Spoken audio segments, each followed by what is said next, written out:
दरम्यान राज्य निवडणूक आयोगाची आज पत्रकार परिषद होण्याची शक्यता आहे। मागील काही दिवसांपासून प्रतीक्षेत असलेल्या पालिका निवडणुकांच्या कार्यक्रमाची आज घोषणा होण्याची शक्यता आहे।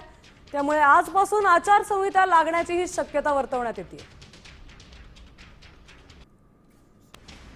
राज्यात कोणत्या महापालिका प्रलंबित आहेत ते पाहूयात।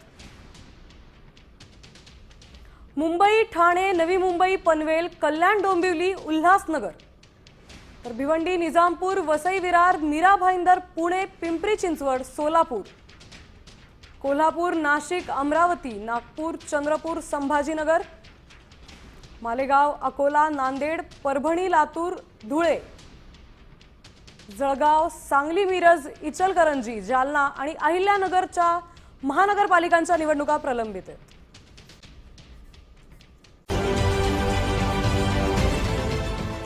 देश विदेशातील प्रत्येक घडामोडींचे लाईव्ह अपडेट मिळवण्यासाठी आता साम टीव्हीच्या सर्व सोशल मीडिया प्लॅटफॉर्मला लाईक, फॉलो आणि सबस्क्राईब करा। तसंच सर्व नोटिफिकेशनसाठी बेल आयकॉन प्रेस करायला विसरू नका।